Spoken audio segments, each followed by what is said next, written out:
വാട്സപ്പിലൂടെയും social മീഡിയകളിലൂടെയും ഒക്കെ നമ്മൾ നടത്തുന്ന ഒരു അഭിപ്രായ പ്രകടനം സൂക്ഷിച്ചില്ലെങ്കിൽ വലിയ രീതിയിലുള്ള സാമ്പത്തിക നഷ്ടത്തിലേക്കും പ്രതിസന്ധികളിലേക്കും നമ്മളെ എത്തിക്കാം എന്നുള്ളതിന്റെ നിരവധി ഉദാഹരണങ്ങൾ മുൻപ് നമ്മൾ പറഞ്ഞിട്ടുള്ളതാണ്. യു.എയിൽ ഒരു ചെറുപ്പക്കാരനായിട്ടുള്ള ഒരു വ്യക്തി സോഷ്യൽ മീഡിയ പ്ലാറ്റ്ഫോമുകളിലൂടെ നടത്തിയ ഒരു കമന്റിന്റെ പേരിൽ 70,000 ദിർഹമാണ് നഷ്ടപരിഹാരം നൽകേണ്ടി വരുന്നത്. അലൈൻ കോടതിയാണ് ഇയാൾക്കെതിരെ ശിക്ഷ വിധിച്ചിരിക്കുന്നത്. എത്രയും വേഗം ഇതുമായി ബന്ധപ്പെട്ട നടപടികൾ പൂർത്തിയാക്കാൻ കോടതി നിർദ്ദേശിച്ചിരിക്കുകയാണ്. യു.എയിൽ ഒരു ബിസിനസ് സ്ഥാപനത്തിനെതിരെയാണ് വളരെ മോശം രീതിയിലുള്ള ഒരു അഭിപ്രായ പ്രകടനം ഇയാൾ നടത്തുന്നത്.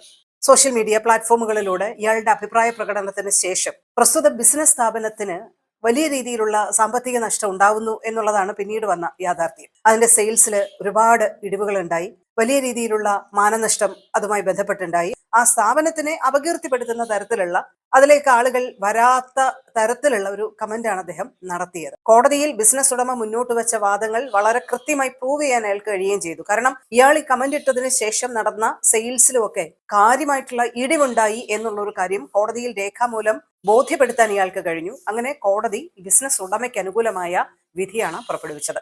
70,000 ദിർഹമാണ് നഷ്ടപരിഹാരമായി ഈ ചെറുപ്പക്കാരനായിട്ടുള്ള വ്യക്തി ഒരു കമന്റിന്റെ പേരിൽ ഈ ബിസിനസ് സ്ഥാപന ഉടമയ്ക്ക് നൽകണം എന്ന് കോടതി വിധിച്ചിരിക്കുന്നത്. പലപ്പോഴും സോഷ്യൽ മീഡിയകളിലൂടെ കമന്റ് ഇടുമ്പോൾ അല്ലെങ്കിൽ വാട്സപ്പിലൂടെ മറ്റൊരാൾക്ക് മോശം വരുത്തുന്ന രീതിയിലുള്ള അഭിപ്രായ പ്രകടനങ്ങളൊക്കെ നടത്തുമ്പോൾ വരും വരാഴികകളെ കുറിച്ച് പലരും ചിന്തിക്കാറില്ല എന്നുള്ളതാണ് വസ്തുത. അപകീർത്തികരവും മോശപ്പെടുത്തുന്നതുമായിട്ടുള്ള പരാമർശങ്ങൾ പലപ്പോഴും നമ്മുടെ റൂമിന്റെ സ്വകാര്യതയ്ക്കുള്ളിൽ നിന്നുകൊണ്ട് നമ്മൾ സുരക്ഷിതരാണ് എന്ന് കരുതിക്കൊണ്ടായിരിക്കും നമ്മൾ പലപ്പോഴും ഇടുക. പക്ഷെ വലിയ രീതിയിലുള്ള പ്രത്യാഘാതങ്ങൾ ക്ഷണിച്ചു വരുത്താവുന്നവയാണ് ഇത്തരം കമന്റുകൾ എന്നുള്ള ഒരു കാര്യം എപ്പോഴും ആളുകൾ ഓർമ്മിക്കാൻ വേണ്ടിയാണ് ഇത്തരം സംഭവങ്ങൾ വരുമ്പോൾ നമ്മൾ ആവർത്തിച്ച് അക്കാര്യം പറയുന്നത്. യു.എ പോലെയുള്ള ഒരു രാജ്യത്ത് സൈബർ കുറ്റകൃത്യങ്ങളും ഇതുപോലെയുള്ള സംഭവങ്ങളും ഒക്കെ വളരെ ശക്തമായിട്ടാണ് പലപ്പോഴും കൈകാര്യം ചെയ്യുന്നത്.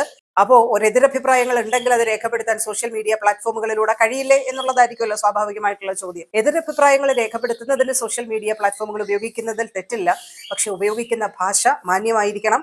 മാത്രമല്ല, ഒരു സ്ഥാപനവുമായി ബന്ധപ്പെട്ട അല്ലെങ്കിൽ ഒരു വ്യക്തിയെ അപകീർത്തിപ്പെടുത്തുന്ന തരത്തിലുള്ള പരാമർശങ്ങളിൽ നിന്ന് ഒഴിഞ്ഞു നിൽക്കേണ്ടതാണ്. അല്ലാത്ത പക്ഷം വലിയ രീതിയിലുള്ള ശിക്ഷാ നടപടികളും കാര്യങ്ങളും ഒക്കെ നിങ്ങൾക്ക് വന്ന് ഭവിച്ചേക്കാം. അപ്പോൾ കരുതലോടുകൂടിയുള്ള പ്രതികരണങ്ങളാണ് സോഷ്യൽ മീഡിയകളിൽ എപ്പോഴും അഭികാമ്യമായിട്ടുള്ളത്.